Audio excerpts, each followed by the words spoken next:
Sitting here by the window, standing here rather, by the window, just outside my room. Can I get that in? The sunset there.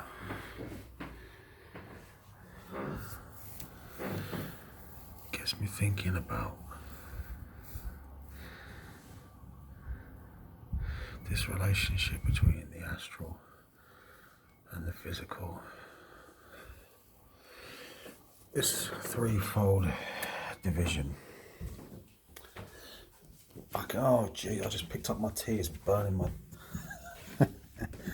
Oh. Come back to the room. I can hear someone stirring downstairs. I don't want them to shit themselves if they hear me talking. Oh, already had enough grief for one day.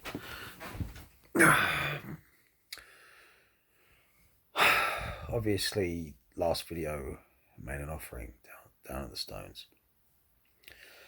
And the obvious question is, what use is it?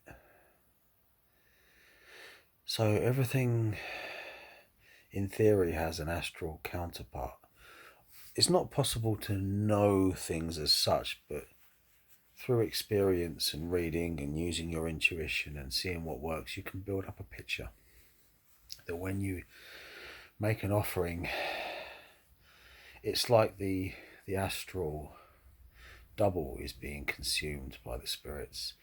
You see, if the physical influences the astral in terms of gestures, imagination, words, poetry, thoughts, it becomes real on the astral. So the gesture of offering the food, you offer the nourishment of the astral counterpart. Counterpart to the spirit world.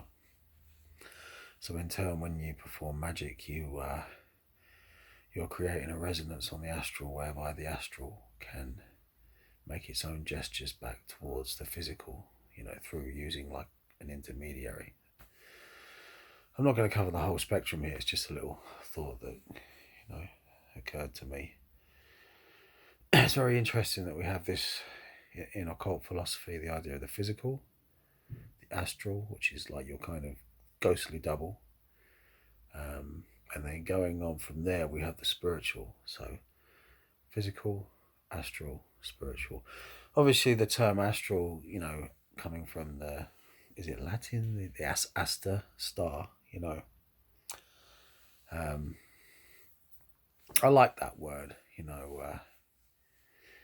I like to use a lot of the old words. Like I like to spell magic with a C and things like that. I like it kind of traditional,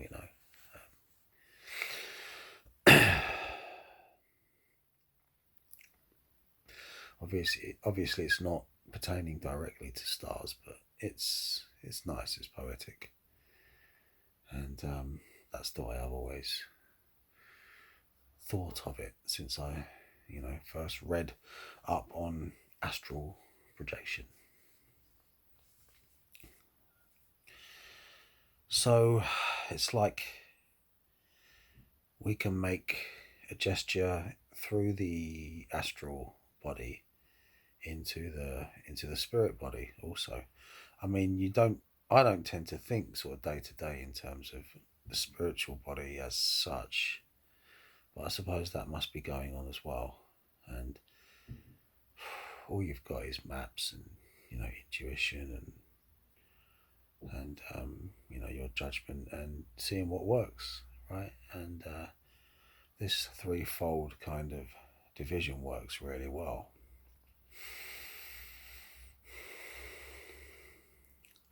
Makes me think of this other threefold division of heaven, earth, and underworld.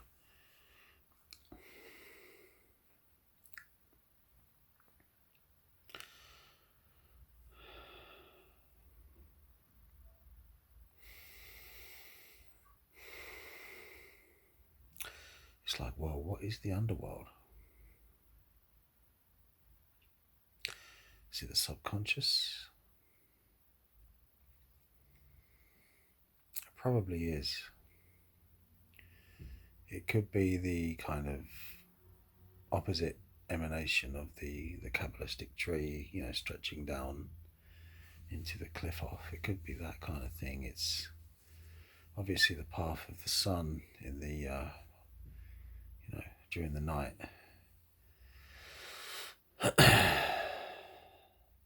A metaphor,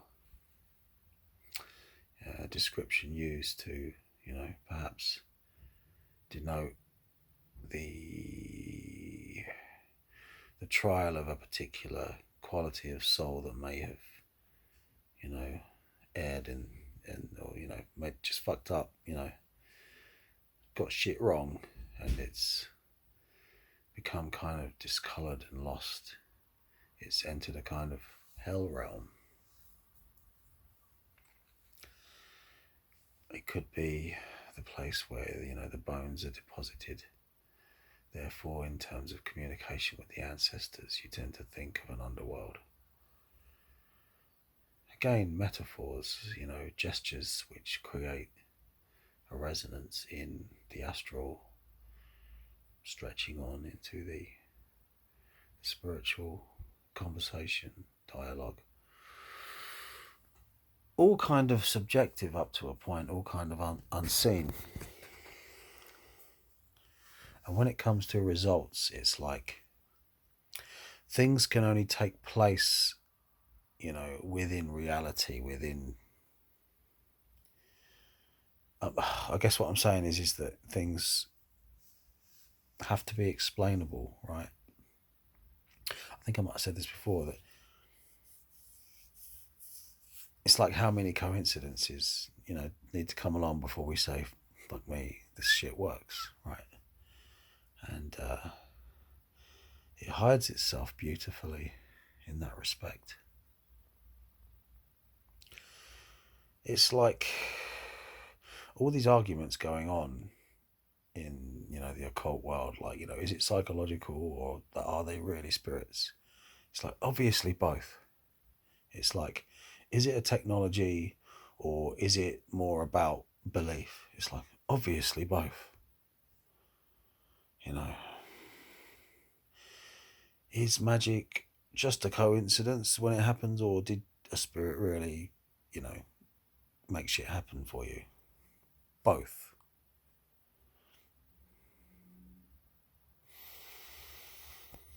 Talking about both, it kind of puts me in mind with this, initiation into Hermetics. I'm going to have to find a way of being both things,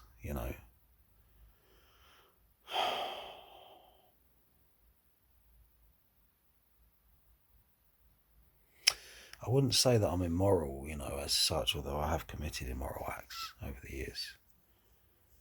And from a certain point of view, I still am, but not from my own point of view. Although I do flirt on the edge of risk with a certain degree of confidence and housekeeping.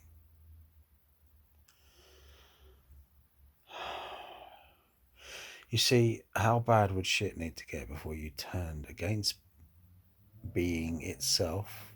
We've talked about this before.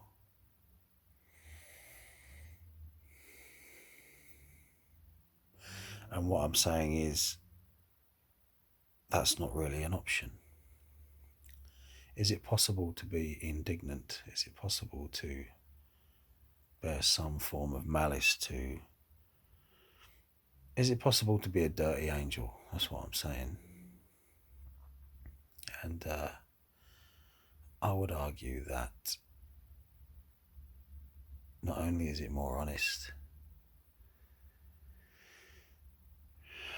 not only is it more sexy, it's kind of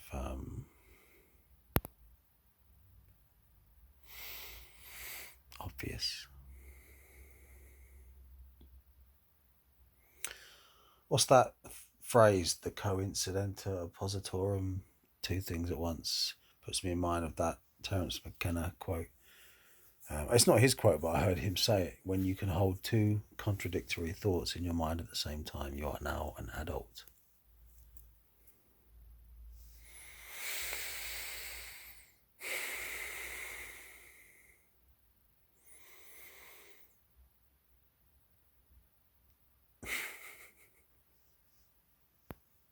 and yet you have to remain childlike. There you go, there's another one.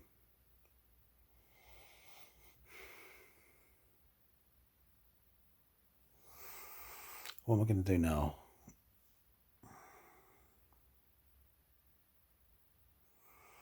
I'm going to read, and then I'm going to meditate, and then I'm going to read a little bit more, and then I'm going to become unconscious for a few hours. So I bid you good night. God bless, and